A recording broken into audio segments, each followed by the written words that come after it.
Ini kalimat oleh Imam Baihaqi mengatakan ini supaya orang merasakan nikmat menjalani takdir. Kalimatnya yang kita gunakan menjawab hayya ala sholah. La haula wala. Ternyata kalimat yang antum main-mainkan selama ini itu kalimat yang ditulis di bawah aras, di atas surga. Dan itu disebut aset surga tertinggi. La haula wala quwata illa billah. Rasulullah SAW apabila beliau naik ke surga tertinggi, maka itu yang dibacanya. La haula wala quwata illa billah. Ingin bersama Rasulullah, ya, amalkan la haula wala quwata illa billah pagi 100, sore 100. Ya, disebut zikir hauqalah. Dan Allah suka dengan orang yang baca zikir hauqalah ini. Kenapa? Karena dia mengatakan, ya Allah, aku tidak ada daya, aku tidak ada upaya, tidak ada kekuatan kecuali dengan Engkau. Jadi Allah itu suka kita nol di hadapan dia. Dan Allah paling gak suka sama orang sosok tegar. Allah hanya senang sama orang tegar bersamanya, bukan tegar-tegar sendiri. Ya. Lalu kalau ada orang membaca ini, apa kata Allah Ta'ala? Aslama abdi wastaslama. Hambaku telah Islam wastaslama, dan telah menyerahkan dirinya kepadaku. Itu cintanya hamba diterima.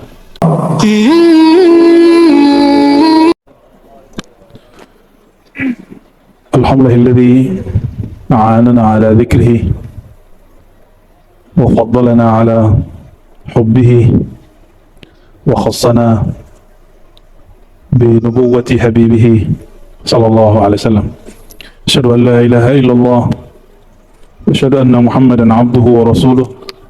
Allahumma salli wa sallim wa barik ala sayyidina Muhammad wa ala alihi wa ashabihi ajma'in. Amma ba'du. InsyaAllah kita akan mengkaji kitab Syu'abul Iman, cabang-cabang iman. Sekarang masih di cabang kelima, yaitu meridai takdir Allah Subhanahu wa ta'ala. Nah, sekarang kita masuk ke riwayat yang dinukil, riwayat ke 192. Jadi kita loncat ke beberapa. Imam Al-Baihaqi, pengarang kitab ini, bukan orang sezaman dengan Rasulullah. Beliau ini wafat tahun 458, lahirnya 384 ya.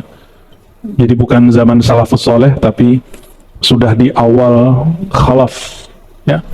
Tapi ilmu-ilmu ulama salaf beliau kumpulkan semua.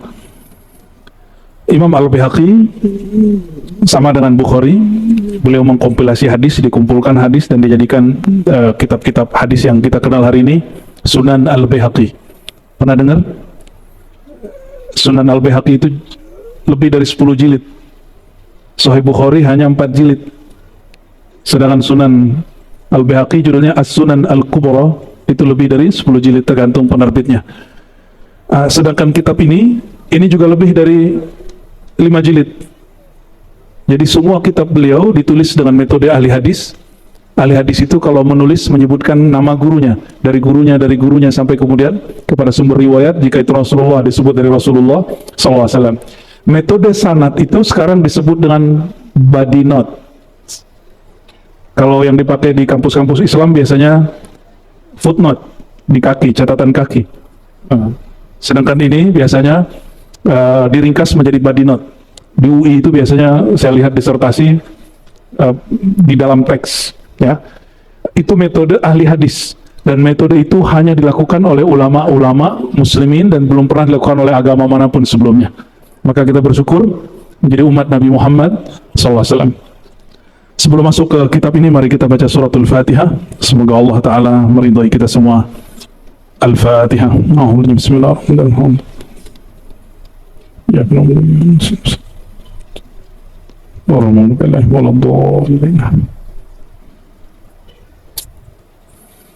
Wabila qala akhbarana Abu Abdullah Al-Hafiz. Kata Imam Al-Baihaqi, guruku Abu Abdullah Al-Hafiz menyampaikan satu riwayat dari Zunnun Al-Masri. Zunnun Al-Masri ini wali Allah di zaman salafus saleh, abad kedua Hijriah. Jadi wafatnya di akhir abad kedua. Beliau cerita tentang takdir dapat hidayah. Apa ciri-ciri orang dapat hidayah? Coba kita cek, kita betul nggak dapat hidayah? Yang orang hari ini sebut saya hijrah. Betul ya, lagi tren hijrah-hijrah. Nah, apa ciri orang betul dia hijrahnya? Bukan dia ikut golongan mana, bukan. Silakan mau ikut golongan mana aja, yang penting ada 3 hal ini di dalam dirinya. Mau dia ikut jemaah tabligh, mau dia ikut salafi, mau dia ikut sufi, terserah. Yang penting 3 hal ini ada sama dia. Ya, dalam hati saya sudah hilang sekat-sekat itu ya. Secara ilmu fikih, betul saya berbeda dengan salafi. Salafi anti mazhab, saya bermazhab. Ya, tapi dalam hati saya sudah nggak ada kebencian-kebencian yang dulu pernah ditanamkan oleh beberapa mentor-mentor kita dulu. Ya. Alhamdulillah, ini nikmat dari Allah Subhanahu wa Ta'ala. Apa ciri-ciri orang dapat hidayah? Apa ciri orang hijrahnya benar? Imam Dhunnun al-Misri, salah satu ulama salafus saleh yang jadi rujukan juga oleh para imam baik salaf ataupun khalaf, baik yang salafi ataupun yang tidak salafi, baik yang sunni ataupun syi'i, mereka pakai kitab ini, pakai orang ini, Imam Dhunnun al-Misri. Apa kata beliau? Salasatun min alamati taufiq. 3 ciri orang dapat takdir baik bernama hidayah. Bahasa Arab hidayah itu ternyata taufik.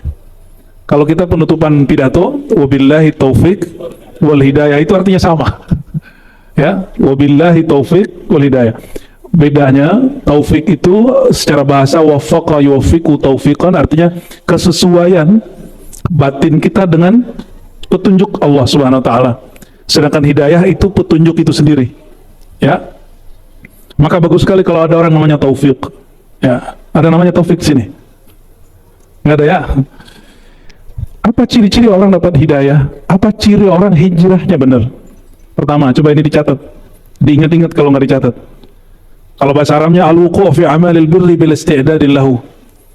Mudah beramal meskipun tanpa mengkondisikan diri. Mudah tersentuh beramal. Mudah untuk mengerjakan yang baik-baik. Gak perlu dikondisikan, diajak, gak perlu dikasih pahala-pahala, gak perlu. Ini orang memang hatinya sudah pengen baik. Nah, ciri-ciri orang belum dapat hidayah gini. Mana dalilnya? Ya, membantu orang nanya dalil dulu. Kalau nanya dalil itu bab ibadah mahdhah. Tapi kalau mau bantu orang gak usah nanya dalil. Ya, ini hati-hati ya. Oh, itu dia aliran apa itu? Manhaj dia apa itu? Nanya manhaj dulu. Emang kalau orang dapat musibah tanya dulu agamanya. Kita kalau ada orang tabrakan, jatuh, kecelakaan, kita nanya dulu gak agama kamu apa? Kalau dia Islam terus gue bantu gitu. Apa begitu? Enggak. Maka ada ungkapan dari guru kita Al-Habib Ali Al-Jufri. Beliau orang Yaman, tinggal sekarang di Mesir ya. Al-insaniyah qabla tadayyun. Sisi manusiawi itu lebih awal daripada sikap beragama. Bukan agama. Sikap beragama lain dengan agama. Kenapa? Sisi kemanusiaan itulah inti orang beragama. Jadi agama itu intinya insaniyah, humanisme. Jadi inti orang beragama, dia menjadi manusia seutuhnya. Bukan menjadi monster, bukan menjadi predator, bukan menjadi bomber, bukan. Dia menjadi manusia seutuhnya. Itu yang disebut walaqad khalaqnal insana. Sungguh kami ciptakan manusia. Inni khaliqun basharan min tin. Sungguh aku ciptakan manusia dari tin.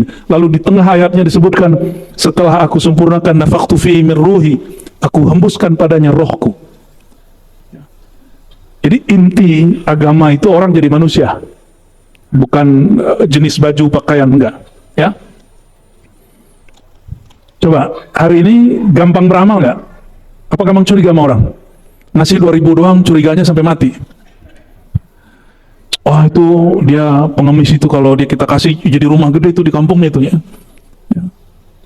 Ngasih cuma 2.000, Bu, ya alhamdulillah ngasih. Ini nggak ngasih, tapi curiganya duluan. Itu ciri-ciri orang nggak dapat taufik. Ini kita bukan lagi sedang mempertahan melestarikan ada pengemis di jalanan, tidak. Ini bab insaniyah, humanisme. Ya. Ciri kedua orang hijrahnya sahih. Dia dapat hidayahnya benar. As-salamatu minadz-dzanbi ma'al mail ilaih. Nah, ini mesinnya Allah. Ada kecenderungan melakukan suka bermaksiat, tapi selalu terhindar. Udah begitu belum? Itu gimana caranya? Ada caranya. Alaikum bil jamaah, begitu kata baginda Nabi Muhammad SAW. Hendaklah kalian berjamaah. Jadi cara supaya kita nggak terjebak maksiat, padahal kita doyan maksiat, berjamaah. Itulah rahasia pembunuh 100 orang, yang ke-100 itu yang dia bunuh ulama. Apa kata si kiai yang ke-101? Kamu tinggalkan kampungmu. Karena untuk meninggalkan maksiat itu perlu komunitas yang baik. Jadi lingkungan itu paling oke. Jangan heran, ya nanti akan banyak kemaksiatan dilakukan oleh orang yang zohirnya soleh. Kenapa? Dia memelihara, melestarikan komunitas buruk lamanya. Nauzubillah, summa nauzubillah. Antum jangan heran nanti ustadz dai-dai terjebak LGBT nanti. Jangan heran. Ini kabar buruk aja. Ya, kita tidak benci pelakunya. Kita cuma kasihan ke pelakunya. Siapa yang pernah terjebak, tidak usah merasa hina, cepat kembali. Ya, faman taba kaman la zanbala. Orang yang tobat seperti tidak pernah melakukan itu. Itu pandangan Allah. Jadi Allah memandang orang tobat seperti dia tidak melakukan dosanya. Nah, tumbuhkan harapan itu. Gak usah kemudian membangun image di depan makhluk, bangun image di depan Allah Subhanahu wa Ta'ala.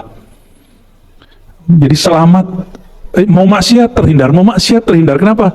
Orang ini sibuk berjamaah, pulang-pulang udah capek, nggak ada kesempatan maksiat. Maka tiap hari ngaji. Kami di Ribat hampir tiap hari ngaji. Pagi khusus untuk akhwat, malam itu pindah-pindah. Ribat ini, ribat itu, sehingga udah capek di situ, udah nggak sempat maksiat. Tetap ada gesekan sesama. Jadi minimal maksiat kita di dalam diri sudah selesai. Tinggal diperbaiki akhlak sesama kawan. Karena kemunafikan yang kita sembunyikan di dalam itu lebih bahaya kalau dipelihara, ya. Maka orang Islam itu al-mu'min al-qawi itu nggak ada namanya malas-malasan di rumah. Dia pasti tiap hari nyari majelis. Kalau nggak kerja khidmat, dia cari majelis. Antum pasti jadi orang positif, ya. Nanti lupa, lama-lama kecanduannya kepada maksiat hilang. Maka kalimatnya di sini, assalamatu minadz-dzanbi ma'al mail ilaih. Kamu sudah addicted, sudah kecanduan maksiat, tapi Allah selamatkan. Itu maksudnya. Itu ciri-ciri orang yang dapat hidayah. Ya, semoga kita termasuk, amin. Ya.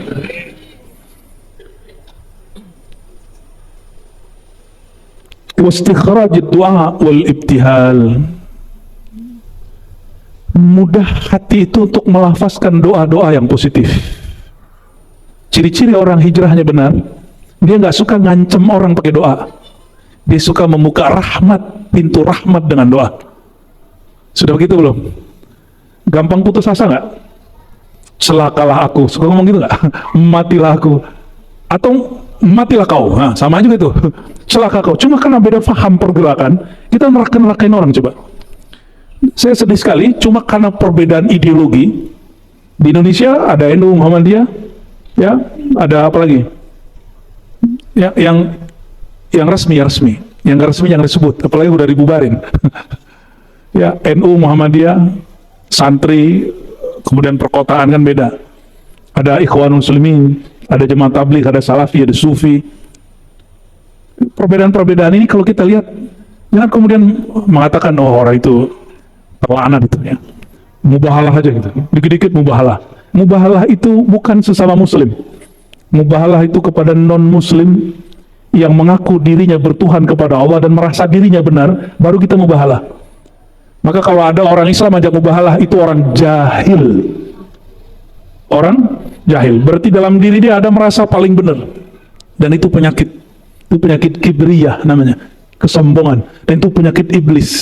Hati-hati, nggak semua orang mubahalah itu soleh, ya. Karena Imam Salafus Saleh Zunnun Misri, apa kata beliau?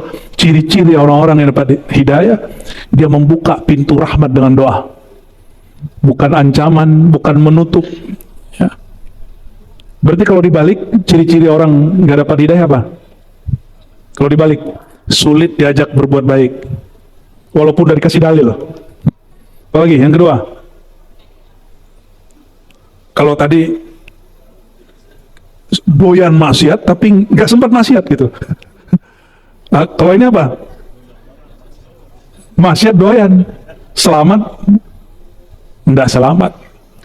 Bahkan kepada maksiat yang dia nggak niatkan dia terjebak. Ciri-cirinya itu. Kebanyakan maksiat yang dilakukan itu adalah maksiat yang dibenci oleh orang yang sok merasa suci. Ini perhatikan. Jangan pernah merasa sok suci, terus melihat orang melakukan maksiat kita jijik dengan orangnya. Antum tunggu aja time-nya. Karena apa yang kita lihat pasti kita tiru. Manusia itu peniru paling sempurna. Apa yang kita lihat pasti kita tiru walaupun kita benci. Jadi otak bilang nggak benar nih, tapi nafsu menikmatinya. Jujur aja, ya benar kan? Dan yang terakhir, ciri-ciri orang yang takdir buruk dia adalah tidak dapat hidayah apa? Sulit mendoakan kebaikan. Nah, doa itu jeritan hati paling dalam. Bukan bahasa Arab Allahumma Allahumma, itu lafaz doa. Doa itu hati menyeru Allah Subhanahu wa taala. Maka yang disebut doa itu jeritan hati. Orang yang suka menjerit positif kepada Allah, itu orang dapat hidayah. Oleh karenanya, memberantas kemungkaran paling basicnya adalah bil qalb, benar gak? Siapa yang nggak sanggup merubah dengan tangannya, dengan lisannya, nggak sanggup dengan qalbu. Apa maksudnya? Jangan benci pelakunya, benci saja perbuatannya. Itu yang disebut bil qalb. Ya, itu ciri-ciri orang dapat hidayah. Ya.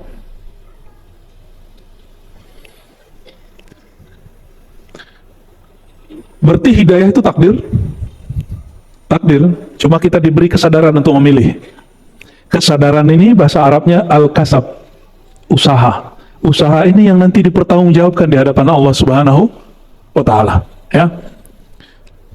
Lalu Imam Al-Baihaqi menyebutkan kaidah-kaidah daripada takdir. Banyak orang berpikir bahwa Allah itu kalau sudah menakdirkan sesuatu, maka Allah wajib melakukan itu. Apa kata beliau? Coba perhatikan. Anna Allah azza wa jalla la yajibu alaihi syai'. Allah itu tidak diwajibkan kepadanya apapun. Allah nggak punya kewajiban. Tapi Allah kalau janji pasti menepati. La yukhliful mi'ad. Tapi Allah tidak punya kewajiban apapun. Jika Allah berkehendak tidak memasukkan orang beramal masuk surga, suka-suka Allah. Allah nggak punya kewajiban apa. Tapi Dia berjanji, jazaa'an bima kanu ya'malun, bahwa orang yang beramal pasti dapat balasan.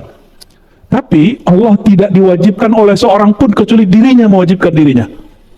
Maka kita nggak boleh nuntut Allah. Ini kebanyakan orang berdoa itu nuntut Allah, menuntut Allah, mengingatkan Allah, padahal Allah nggak pernah lupa. Sejak kapan Allah lupa sehingga perlu diingatkan dengan doa-doa kita? Sejak kapan Allah lalai sehingga perlu kita bernazar, berjanji dan mengancam Allah Ta'ala? Kalau ini benar nih, kalau ini oke nih, saya puasa 7 hari. Emang begitu? Emang begitu kita bertuhan? Maka Sayyidina Muhammad SAW di hadis Bukhari mengatakan, nazar itu la yustakhraju illa min bakhil. Tidak pernah keluar kecuali dari orang yang bakhil. Maka jamaah malam ini yang pernah bernazar, tunaikan nazarnya. Next, jangan bernazar lagi. Ya, oke, jangan bernazar lagi. Ingin hidup bahagia, hindari nazar. Ya. Wala illata li san'ih. Ini kaidah Ahlussunnah. Perbuatan Allah itu tidak memerlukan kausalitas. Apa arti kausalitas? Sebab musabab. Allah nggak perlu. Karena Dialah sumber semua sebab. Ya. Jadi Allah nggak perlu alasan mau menciptakan bahwa Muhammad bin Abdullah itulah Muhammad Rasulullah, itu Allah nggak perlu alasan. Suka-suka Allah, suka-suka gua gitu. Ya, kita aja boleh ngomong begitu, masa Allah nggak boleh begitu? Itu ego, al-kibriya uridai, keegoan itu sebenarnya sifatnya Allah. Kita nggak boleh ngomong gitu sebenarnya, Pak. Suka-suka gua gitu nggak boleh sebenarnya. Yang boleh ngomong gitu hanya Allah Subhanahu Wa Taala. Wala yuqalu lima fa'al. Tidaklah pantas ada yang bertanya kepadanya, kenapa engkau lakukan ini ya Allah? Ya Allah, kenapa begini? Kenapa begitu? Kenapa begini? Suka begitu nggak? Saya pastikan hidup antum sengsara sampai mati. Ya. Alhamdulillah saya baru habis dapat hadiah, Pak. Jatuh dari motor. Dan lumayan. Tapi waktu jatuh saya bilang alhamdulillah. Yang lain pada cemas, kitanya biasa aja. Alhamdulillah. Lain pada tegang, kita biasa aja, Pak. Alhamdulillah. Dan nikmat itu di hati, betul gak? Apa itu nikmat? Antara al-mun'im, annallaha huwal mun'im al-haqiqi. Kapan orang menikmati hidupnya? Jika dia melihat bahwa penggerak alam ini, pemberi nikmat, yang nguji, yang ngasih cobaan, ujian itu Allah. Kalau dia kenal kepada Allah, justru diuji itu perhatian. Senang nggak dikasih perhatian sama kekasih? Dan sumber kekasih sejati kita Allah Subhanahu wa ta'ala. Itu yang dibaca tadi imam kita, wa idh tuliyal mu'minuna wa zulzilu zilzalan syadida. Dan ketika orang beriman ubtulia, akan selalu sedang dan telah ubtulia, ditempa wa zulzilu, dan mereka digoncang terus. Maka ciri-ciri al-mu'min, dia siap diberikan perhatian oleh Allah Subhanahu wa ta'ala. Orang yang diuji dengan tidak diuji, kualitasnya beda nggak? Motor yang diuji terus dijual dengan motor yang cuma dirakit di bengkel, nggak diuji, beda nggak hasilnya? Maka ujian itu anugerah. Sejak kapan seorang hamba memperhatikan bahwa dia diuji itu anugerah, dia dapat hidayah? Ya, tapi kalau masih mikir ujian itu berat, ujian ini berat, berarti ente belum dapat hidayah. Nih, rumus sederhana malam ini. Siapa yang meyakini dia dicoba, diuji oleh Allah dan itu berat, berarti dia belum mendapatkan hidayah. Sederhana toh? Ya, nggak ngeri sih, biasa aja. Kenapa? Ada hadis yang kita bacakan sebelumnya, ini saya loncat sedikit. Ini hadis sahih, ada di Sahih Muslim, ada juga di Sahih Bukhari, seingat saya maknanya. Dzaqa ta'amal iman man radiya billahi rabba wa bil islami dina wa bi Muhammadin nabiyya. Dzaqa, pasti merasakan, ta'amal iman, lezatnya iman. Jadi iman itu ada lezatnya.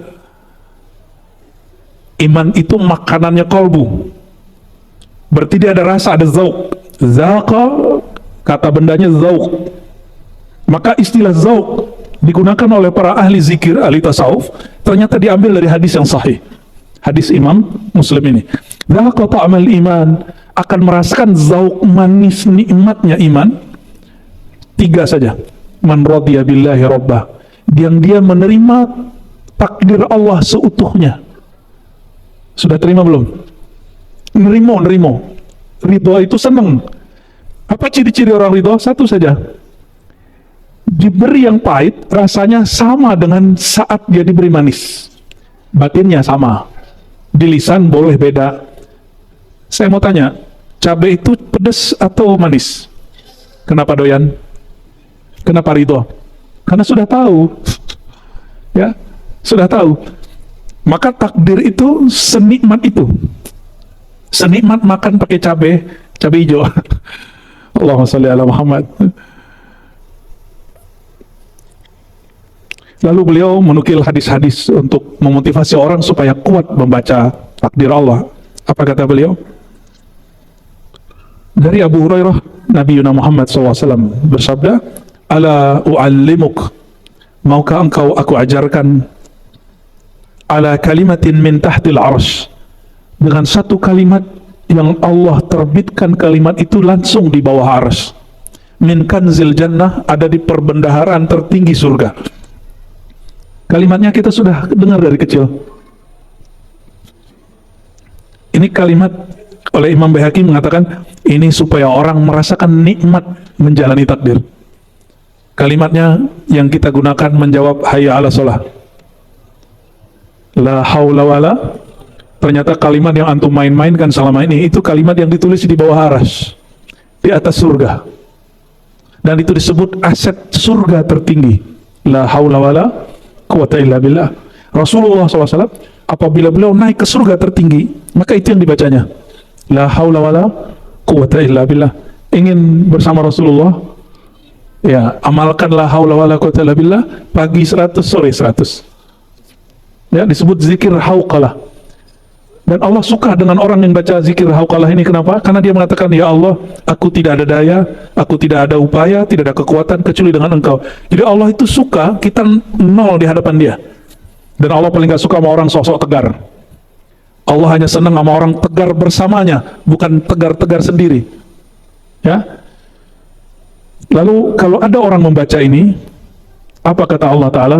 Aslama abdi wastaslama, hambaku telah Islam, wastaslama, dan telah menyerahkan dirinya kepadaku. Itu cintanya hamba diterima. Sayyidina Bilal karena sholat 2 rakaat habis wudu, itu kakinya kedengaran di surga. Maka orang-orang yang membaca ini pagi sore penuh penghayatan, insya Allah bayang-bayang dia sudah sampai di surga. Ya, insya Allah. Ya.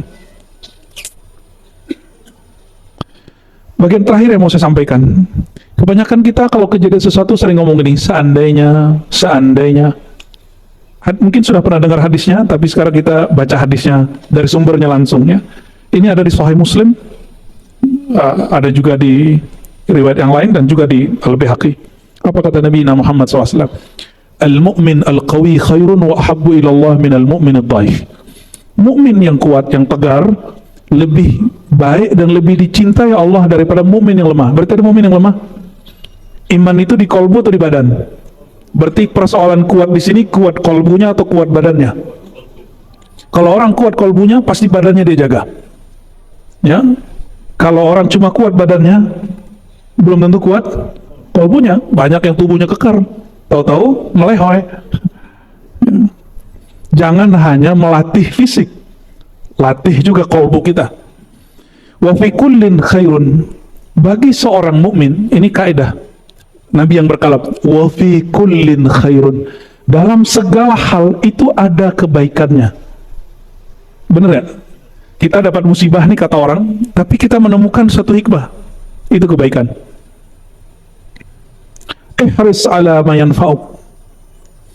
Hendaklah kamu suka menggapai sesuatu yang bermanfaat bagimu. Apa yang bermanfaat bagi kita? An-nafi' lil insan ma yuqaribuhu ilallah, ma yuqarribuhu ilallah.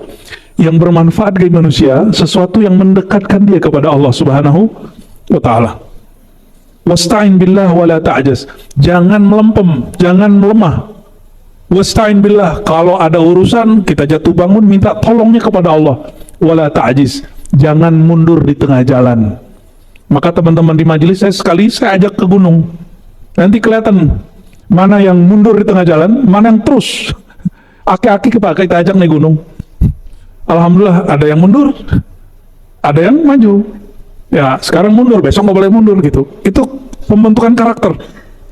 Ya, orang waduh ngeliat gunung naik, pegel sakit, terus dia kemudian mikir yaudah saya balik. Itu nanti jadi karakter. Dia harus naik gunung lagi dan dia tembus itu. Dia harus tembus. Ya nggak boleh melempem. Karena dalam satu kaidah, walaupun ini kaidah fikih, tapi ini bisa dimasukkan kepada kaidah akhlak. Al-aslu fin nahyi lit tahrim.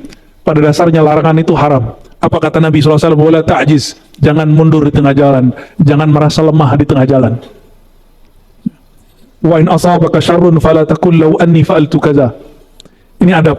Seandainya engkau ditimpa sesuatu yang menurutmu buruk, jangan berkata seandainya, jikalau. Kenapa? Fa inna law taftah amal syaitan. Kalimat seandainya, pengandaianmu itu membuka pekerjaan syaitan. Nah, ini hati-hati ya. Tapi apa yang kita katakan? Kul qaddarallah wa ma syaa fa'al. Nah, ini kaidah, coba dihafalkan. Qaddarallah wa ma syaa fa'al. Jadikan wirid. Qaddarallah wa ma syaa fa'al. Coba ulangi. Qaddarallah wa ma syaa fa'al. Apa maknanya? Qaddarallah, Allah telah menentukannya. Wa ma syaa, apa yang dia mau fa'al, dia lakukan suka-sukanya. Apa yang dia lakukan pasti terjadi. Itu maknanya. Qaddarallah wa ma syaa fa'al. Kalau nggak bisa baca ini, balik ke atas. La haula wala quwwata illa billah. Itu sama maknanya. Itu artinya sama. Lalu kata Sayyidina Anas, aku berkhidmat kepada Nabi 10 tahun. Fama arsalani fi hajatin qad falam tatahayya illa qala law kana walau qaddara kana. Hajat. Beliau tidak pernah ngotot dan putus asa. Apa kata beliau? Apapun yang Allah mau pasti terjadi. Kita mau, Allah nggak mau, nggak bakal jadi. Maka Nabi itu bukan tipe orang yang tinggi, panjang angan-angan, juga bukan orang yang gampang putus asa. Beliau sangat sederhana sekali. Maka Nabi tidak emosi ketika ditahan oleh kafir Quraisy di Hudaybiyah. Di saat itu Sayyidina Umar belum lengkap rukun imannya. Ya, Sayyidina Umar masih bentak Nabi Muhammad SAW, tapi Sayyidina Muhammad SAW kemudian mendidik beliau supaya terima itu. Oke, sudah Isya? Belum. Lalu beliau punya doa, satu doa yang jarang dibaca orang. Allahumma inni as'aluka ridha bil qadar. Ya Allah, aku memohon kepadamu satu makom. Apa makomnya? Ridha terhadap takdir. Nah, ridha itu ada dua, sebelum terjadi, saat terjadi, setelah terjadi. Dan orang yang sempurna imannya, yang ridha sebelum terjadi, ya, pasti dari ridha saat terjadi dan setelah terjadi. Ya, kita lanjutkan setelah ini. Dari Sayyidina Abdullah bin Mas'ud, beliau mengatakan, jika engkau ingin menjadi ahli ibadah, yang paling banyak ibadahkan bagimu, kewajiban pertama bukan sholat, tapi ma'rifat. Kenal dulu yang disembah, lalu sembahlah dia seperlunya. Ya, gak usah kemudian terlalu banyak kuantitas, baguskan kualitasnya. Maka ya disebut menaikkan kewajiban. Ya. Yang kedua, ingin jadi orang paling bertakwa nggak? Disebut paling wara. Ya, ijtanib ma harrama alaik. Sederhana aja. Tinggalkan yang Allah haramkan. Sederhana ya. Mau jadi orang bertakwa, tinggalkan yang diharamkan. Tapi yang terakhir kata beliau, kamu ingin kaya, ingin merasakan kondisi orang kaya, kata beliau, warda bima qassamallahu lak takun min aghnan nas. Ridhoilah, terimalah taking kaya sealam semesta. Jadi stylenya orang kaya itu bukan baju, bukan jam, apalagi ya kasyaf gitu ya, enggak disuruh. Yang disuruh sembahlah dia, apapun rasanya. Emang kalau nggak kasyaf, nggak ngeliat cahaya, terus nggak nyembah Allah gitu. Kalau badannya nggak merinding, terus nggak sholawat gitu. Berarti antum cari merinding apa cari sholawat? Jam belum membahas takdir ini belum selesai. Nanti masih ada lagi. Ini bulan depan bab tentang cabang iman yang ada dari turunan takdir itu masih banyak. Ya, kita tunggu bulan depan insya Allah. Silakan Ustazah. Baik, terima kasih Ibu ya. Mudah-mudahan senantiasa Allah menguatkan akidah kita. Amin ya rabbal alamin. Kami persilakan kepada jamaah yang ingin bertanya. Satu penanya dari jamaah wanita dan satu dari laki-laki. Sebelum kita menyampaikan pertanyaan. Buya yang saya hormati, izin bertanya. Buya, kita kan hidup di dalam mengucapkan salam kepada kita ketika lagi acara-acara tertentu. Nah, kita sebagai umat Islam, apakah wajib menjawab salam dari orang non-muslim atau ada adab yang lain, Buya? Terima kasih, Buya. Assalamualaikum warahmatullahi wabarakatuh. Saya kasih jawabannya sederhana. Salam itu nanti tergantung jawabannya apa, nanti hukumnya di situ.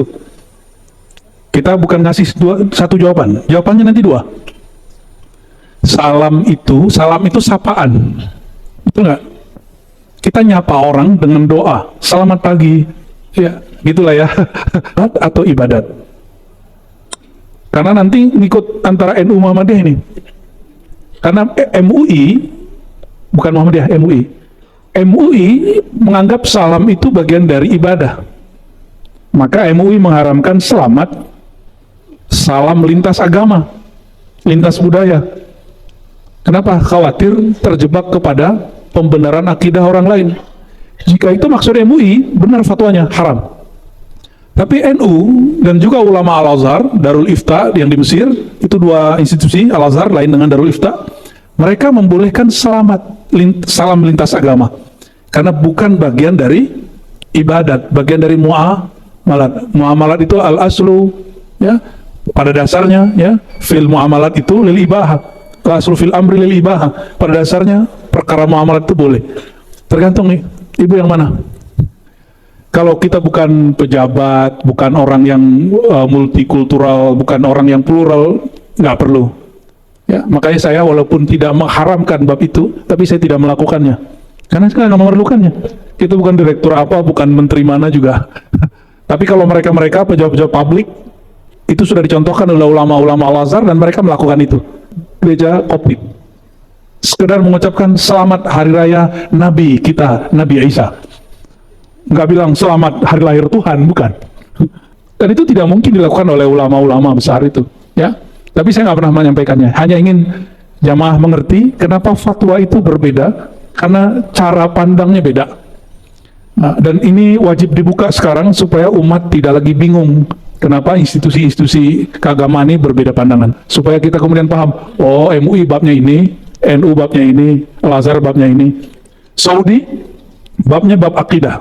Mereka mengharamkan selamat Natal, salam lintas agama. Apalagi yang kemarin itu ya, itu yang jadi rujukan fatwa MUI, fatwa-fatwa ulama.